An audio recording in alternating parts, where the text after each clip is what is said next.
अगर आपकी एज 40 या 50 ईयर से अबव है और आपको घुटने के दर्द का सामना करना पड़ रहा है तो ये वीडियो आपके लिए बहुत ज़्यादा इंपॉर्टेंट होने वाली है। आज इस वीडियो में हम डिस्कस करेंगे नी ऑस्टियोआर्थराइटिस के हवाले से। अस्सलाम वालेकुम, welcome to my YouTube channel doctor Mohammad Saleh. उम्मीद है आप सब लोग खैरियत से होंगे। आज इस वीडियो में हम डिस्कस करेंगे नी ऑस्टियोआर्थराइटिस के हवाले से। सबसे पहले हम डिस्कस करते हैं कि ऑस्टियोआर्थराइटिस क्या होता है। ऑस्टियोआर्थराइटिस बेसिकली ये एक डीजेनरेटिव जॉइंट डिजीज है जो कि wear and tear of articular cartilage की वजह से होता है। अल्लाह ताला ने हर बोन के एंड्स के ऊपर स्पेसिफिक कनेक्टिव टिश्यूज बनाए होते हैं जिन्हें हम आर्टिकुलर कार्टिलेज कहते हैं, जो कि जब भी हम मूवमेंट परफॉर्म करते हैं तो वो फ्रिक्शन को रिड्यूस करते हैं और एक जॉइंट को प्रॉपर मूवमेंट करने में वो बहुत ज़्यादा अहम किरदार अदा करते हैं।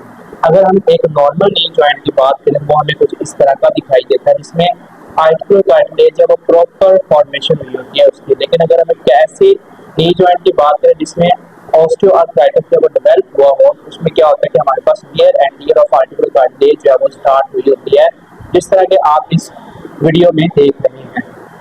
आर्टिकुलर कार्टिलेज के डैमेज होने की वजह से क्या होता है कि जब भी वो पेशेंट मूवमेंट परफॉर्म करता है तो वो फ्रिक्शन प्रोड्यूस होने की वजह से वहाँ पर क्या होता है कि ऐसे पेशेंट्स को नी पेन का सामना करना पड़ रहा होता है। मोस्टली हमें ऑस्टियोआर्थराइटिस से अफेक्टेड जो भी पेशेंट मिलते हैं उनकी एज जो 40 ईयर से अबव होती है। नेक्स्ट हम डिस्कस करते हैं काजेज ऑफ ऑस्टियोआर्थराइटिस को। ऐसे लोग जिनका वेट जो है वो नॉर्मल रेंज से ज़्यादा होता है तो इस वजह से क्या होता है कि हमारे नी जॉइंट के ऊपर बायोमेकेनिकल स्ट्रेस जो है वो इंक्रीज हो जाता है। अब ऐसे पेशेंट जब भी मूवमेंट परफॉर्म करते हैं तो वो स्ट्रेस इंक्रीज होने की वजह से क्या होता है कि वो बोन के साथ रगड़ खा रही होती है। जब बोन के साथ रगड़ खाती है तो वहाँ पर डिटनेटिंग टिश्यूज होते हैं जो कि हमारे पास जिस तरह मेनिस्कस हो गया, इसके अलावा बाकी भी जो हमारे पास टिश्यूज होते हैं उनका डैमेज स्टार्ट हो जाता है ओवरवेट होने की वजह से और मैकेनिकल स्ट्रेस की वजह से। जिस वजह से क्या होता है कि हमारे पास ऐसे पेशेंट्स जिनका वेट जो है वो नॉर्मल वेट से ज़्यादा होता है उनके अंदर नी ऑस्टियोआर्थराइटिस के डेवलपमेंट के चांसेस जो है वो बहुत ज़्यादा हद तक बढ़ जाते हैं। नेक्स्ट हमारे पास काज आ रही है वो आ रही है ट्रॉमा। किसी एक्सीडेंट की वजह से हमारे पास सॉफ्ट टिश्यू इंजरी हुई, हमने उसको प्रॉपर टाइम पर ट्रीट नहीं किया। अब तो वो सॉफ्ट टिश्यू इंजरी जो है वो टाइम पर ट्रीट ना होने की वजह से क्या होता है कि वो हमें नी ऑस्टियोआर्थराइटिस की तरफ लेकर चली जाती है। ये वो इंपॉर्टेंट काजेज है जिनकी वजह से हमारे पास नी ऑस्टियोआर्थराइटिस जो है उसके डेवलपमेंट के चांसेस जो है वो इंक्रीज हो जाते हैं। नेक्स्ट हम डिस्कस करते हैं sign and symptoms of knee osteoarthritis. जब भी हमारे पास कोई भी पेशेंट आता है तो वो हमें सबसे पहले कंप्लेंट करता है कि उसको बहुत ज़्यादा सीवियर नी पेन का सामना करना पड़ रहा है या फिर उसको कॉन्स्टेंट नी पेन जो है उसका सामना करना पड़ रहा होता है। नेक्स्ट उसके बाद वो हमें कहता है कि जब भी वो मॉर्निंग में उठता है तो उसे स्टिफनेस जो कि लेस देन 30 मिनट्स मतलब उसके पट्टों का अकड़ाव खिंचाव जो है वो उसे फील होता है। उसके अलावा ऐसे पेशेंट्स हमें ये भी कंप्लेंट करते हैं कि वो जब भी मूवमेंट करते हैं या फिर जब भी वो चलने की कोशिश करते हैं तो उनके जो नी जॉइंट है उसमें से आवाज़ें आ रही होती है, एक रैपिटस जो है वो हमें सुनाई देती है। इसके अलावा ऐसे पेशेंट्स जो हैं जिनको नी ऑस्टियोआर्थराइटिस या वो डेवलप हुआ होता है तो ऐसे पेशेंट्स ना तो वो स्टेयर्स प्रॉपर तरीके से चढ़ पा रहे होते हैं और ना ही वो स्टेयर्स से उतर पा रहे होते हैं क्योंकि उनके नी जॉइंट पेन जो है वो बहुत ज़्यादा इंक्रीज होना स्टार्ट हो जाती है जैसे ही जॉइंट के ऊपर लोड जो है वो इंक्रीज होता है। ऐसे पेशेंट जब ये कंप्लेंट कर रहे होते हैं तो जब चल रहे होते हैं या फिर वो बैठ के उठते हैं तो उनकी नी जॉइंट जब वो लॉक हो जाता है और ऐसे पेशेंट जब भी वो ज़्यादा देर के लिए किसी जगह पर बैठे रहे तो ऐसे पेशेंट्स के अंदर जब वो उठते हैं तो उनको सीवियर नी पेन का सामना करना पड़ रहा होता है। तो ये वो साइन एंड सिम्टम्स है जिनकी बेसिस पर हम ये डिसाइड करते हैं कि पेशेंट को नी ऑस्टियोआर्थराइटिस हो सकता है या फिर पेशेंट को नी ऑस्टियोआर्थराइटिस जो है वो नहीं हो सकता। नेक्स्ट हम डिस्कस करते हैं कि हम ये किस तरह डायग्नोज करेंगे कि पेशेंट को नी ऑस्टियोआर्थराइटिस है या फिर पेशेंट को नी ऑस्टियोआर्थराइटिस जो है वो नहीं है। सबसे पहले हम ऐसे पेशेंट्स को एक्सरे जो है वो रिकमेंड करते हैं। तो एक्सरे से क्या होता है कि हमें ये पता चल जाता है कि पेशेंट को नी ऑस्टियोआर्थराइटिस है या फिर पेशेंट को किसी और वजह से नी पेन का सामना करना पड़ रहा है। अगर हम एक नॉर्मल नी जॉइंट की बात करें तो हमें कुछ इस तरह का दिखाई देता है जिसमें प्रॉपर नी जॉइंट स्पेस जो है वो होती है और उसके साथ साथ जो है उसमें आर्टिकुलर कार्टिलेज है उसकी प्रॉपर फॉर्मेशन भी होती है।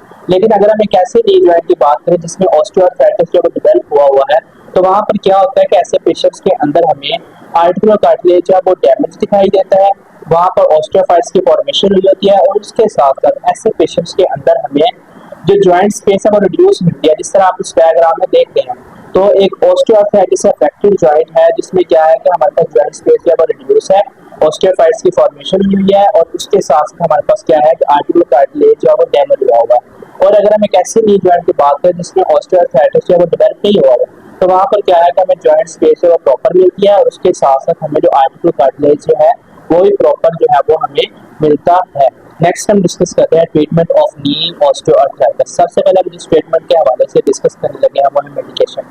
मेडिकेशन ये एक प्रॉपर ट्रीटमेंट नहीं होता, इसमें क्या होता है कि हम इन्फ्लेमेशन को रिड्यूस करने के लिए या वक्ती तौर पर पेन को रिड्यूस करने के लिए हम पेन किलर्स जो है वो देते हैं। जिस तरह से क्या होता है कि पेशेंट जब तक वो मेडिसिन यूज करता है तब तक उसको रिलीफ मिला रहता है, लेकिन जैसे ही वो मेडिसिन को छोड़ देता है तो उसके साथ क्या होता है कि उसकी पेन या वो इंक्रीज होना स्टार्ट हो जाता है। तो इस वजह से नी ऑस्टियोआर्थराइटिस की कंडीशन में मेडिसिन जो है वो एक प्रॉपर ट्रीटमेंट नहीं होता। इसके अलावा भी हमें डिफरेंट ट्रीटमेंट प्रोटोकॉल जो है उनको भी फॉलो करना पड़ता है। नेक्स्ट हम जिस ट्रीटमेंट प्रोटोकॉल को डिस्कस करने लगे हैं वो है फिजियोथेरेपी। फिजियोथेरेपी एक बहुत ज़्यादा इंपॉर्टेंट ट्रीटमेंट है नी ऑस्टियोआर्थराइटिस के पेशेंट्स को ट्रीट करने के लिए। सबसे पहले क्या होता है कि हम इसमें डिफरेंट मोडेलिटीज़ का इस्तेमाल करते हैं, डिफरेंट मशीनों का इस्तेमाल करते हैं और उसके अलावा हम डिफरेंट एक्सरसाइजेज जो है वो पेशेंट को रिकमेंड करते हैं, जिससे क्या होता है कि पेशेंट की नी पेन जो है वो ठीक होना स्टार्ट हो जाती है। और इसके साथ साथ क्या होता है कि हम पेशेंट को उसकी एक्टिविटी ऑफ डेली लिविंग को इम्प्रूव करने के लिए डिफरेंट गाइडलाइंस जो है वो प्रोवाइड करते हैं, जिस वजह से क्या होता है कि पेशेंट अपनी एक्टिविटी ऑफ डेली लिविंग मतलब वो अपने रोजमर्रा के जो भी मामलात हैं उनको प्रॉपर तरीके से परफॉर्म कर पाता है। नेक्स्ट हम जिस ट्रीटमेंट के हवाले से डिस्कस करने लगे हैं वो सर्जरी। सर्जरी में क्या होता है कि हम या तो पार्शियल नी जॉइंट रिप्लेसमेंट करते हैं या फिर हम कंप्लीट नी जॉइंट रिप्लेसमेंट करते हैं ऐसे पेशेंट्स की जिनके अंदर नी ऑस्टियोआर्थराइटिस या वो डेवलप हुआ होता है, और ऐसे पेशेंट जिनको फिजियोथेरेपी से भी आराम नहीं आ पा रहा होता, तो इस वजह से क्या होता है कि हम उनको नी जॉइंट रिप्लेसमेंट की तरफ लेकर चले जाते हैं।